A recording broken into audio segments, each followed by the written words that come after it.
Well, folks, today we're going to talk about something that, frankly, for most men, it's worse than death. I know because I've had men tell me that to my face. And that is the topic of erectile dysfunction, or even worse, full clinical impotence, which happens to be my particular case.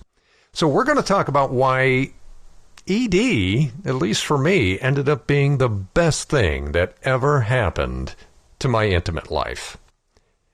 You know, I say that a lot. I say it on radio, TV, print, online, and occasionally gatherings, which is, well, a great way to quiet a room down if things get rowdy, or get the conversation going if it's kind of boring.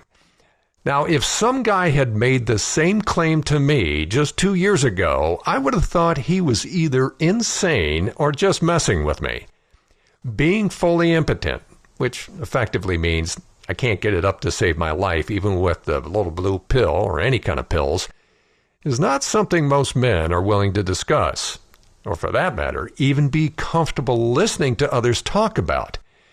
You know, I've had some men react in a way that they actually thought I was contagious. You can literally see them physically back away from me as if I had something terrible that they could somehow catch. How sad. Anyway, it turns out that my impotence is just a context, and it ended up being a gateway to discoveries about extraordinary intimacy that my partner and I would have never experienced on our own otherwise. And it ended up serving as the most unlikely of shepherds that guided my female partner and I to levels of emotional and physical intimacy that frankly most normally functioning couples can barely imagine. And in order to fully appreciate how we arrived at such a blissful place, it helps to see the state I was in prior to this, well, most unlikely transformation. Now, it all began back in September 2011 when I ended a 26-year marriage where, well, the last 11 years we were essentially celibate. I mean, we slept in the same bed, but we never touched each other for those last 11 years. It was your typical baby boomer, let's stay together for the kids' sake relationship. Now, 2 months after the separation, I was diagnosed with prostate cancer. And given that 5 out of 5 other members of my immediate family with cancer died from it, I wasn't about to take any chances. My prostate was surgically removed that December. Now, despite the successful surgery, my PSA, which is a blood marker now for the level of my prostate cancer activity, well, it continued to climb, which is not a good sign. So just to make sure, I went through 7 weeks of daily intensive follow-up radiation treatments. And my impotence was the result of one or more of these treatment modalities, and it's not an uncommon side effect for any treatment of prostate cancer. Sadly, many men die each year from prostate cancer because they avoided getting checked, mostly out of fear for this kind of repercussion should they be found with the disease. It says much about our culture that some men would rather die than lose their manhood. So let me make something very clear right now. I may not be able to get it up, but I am fully alive and have absolutely no problem getting it on. The irony of being struck fully impotent immediately after legally and morally being able to experience sexual relations with another woman was not lost on me, trust me. In addition to going through the 4 stages of loss related to being diagnosed with prostate cancer, I had to go through it all over again with respect to the loss of my ability to have an erection. Now, the first stage is disbelief. I distinctly remember looking up at the heavens. I kid you not, I actually did this, and I shouted, "You have got to be fucking kidding me!" The next stage is anger, and I had plenty of that. Unfortunately, most of it was aimed at myself for being so shut down all those years. Then came a bit of depression, and then finally, and this is the most important stage, acceptance. I no longer fought the isness of my condition, which opened me up to never dreamt of intimate possibilities. So about 9 months following my surgery, I met the wonderful woman who is now my life mate. Now, given that I hadn't been with another woman for nearly 30 years, and of course, well, my condition, I wanted to start out slow, first as friends and hiking buddies and so on, and see what might arise, well, metaphorically speaking. However, it soon became clear that we were both open to what was next. Within the context of my acceptance, I was determined to be completely open, transparent, and vulnerable about my inability to have an erection.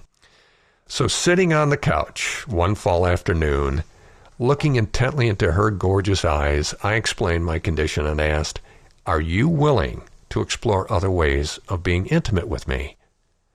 Now, at that point, some women might have looked at their left wrist, whether they had a watch on it or not, and say, "Oh my, will you look at the time? You know, this has been fun, but I got to get going. We'll be in touch. Bye-bye." Well, fortunately, not this incredibly conscious, beautiful woman. Her response was, "Yes, of course." Now, I could write a book, and in fact am, about what we subsequently discovered and how we discovered it. Perhaps my biggest revelation, however, is that my ED ended up being the biggest gift to our intimate life we could possibly imagine. I have to say that even today, it is sometimes still difficult for me to believe this could actually be possible.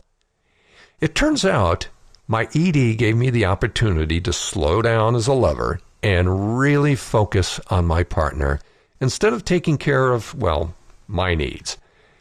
Making love has become an exquisite process, not a goal. And it has allowed me to match my partner's sexual response profile so closely that we have mind-blowing intimate experiences every time. 2 to 4 hour lovemaking sessions with my partner, climaxing many times, are, believe it or not, the norm. And no, she's not some sort of sex goddess. In fact, she is fully postmenopausal and has never experienced anything remotely like this prior. And for that matter, neither have I. And keep in mind, all of this happens with me being completely flaccid, nor using any toys or tools or gadgets whatsoever. Now, research has shown that most women are not satisfied with their intimate encounters, despite what our male egos tell us. Just about the time most of us issue our last grunt and then roll over to go to sleep, they're just getting warmed up.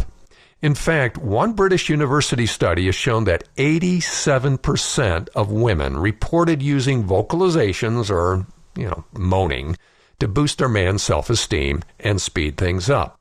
Now, by speed things up, I don't mean go faster because it feels better. I mean, let's get it over with already. Now, I know this is a big blow to all the guys listening to this, but these are the facts. This was the research that was done.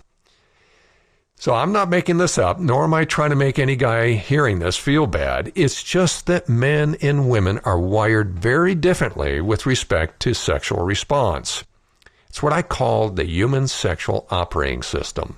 And as a result of all this, I have made the choice to define my manhood not by the size or stiffness of my penis, but instead how well I can deeply connect with and please her in a context of true emotional, physical, and even spiritual intimacy.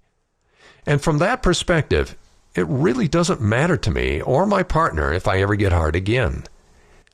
Never in my life have I ever felt more as a man with respect to my relationship with a woman than I do now. Because I'm unable to get hard, no matter how turned on or excited I become, I no longer have that overwhelming urge to, use it, as typically happened prior to my ED. Essentially, my impotence short-circuited my usual male wiring. The biological imperative that arises with an erection is an incredibly powerful thing. When we guys are hard, we're ready, willing, and able, right now. Now, that's great for making babies and propagation of the species, which it was exquisitely designed for, but not necessarily for fostering deep, connecting intimacy with our female partners. Now, this is how it happened for me, and it may or may not resonate with you. Either way, I totally respect and honor that. My deepest belief and mission is that exquisite emotional, physical, and even spiritual intimacy is available to every man and woman who is open to receiving it. And my sincerest hope for the men hearing this is that you don't have to lose your manhood to discover it like I did. Thank you for joining us for another episode of Extraordinary Intimacy with Michael J. Russer. For all speaking, media interviews, and workshop inquiries, go to michaelrusserlive.com. For private intimacy coaching, send an email to coaching@michaelrusserlive.com.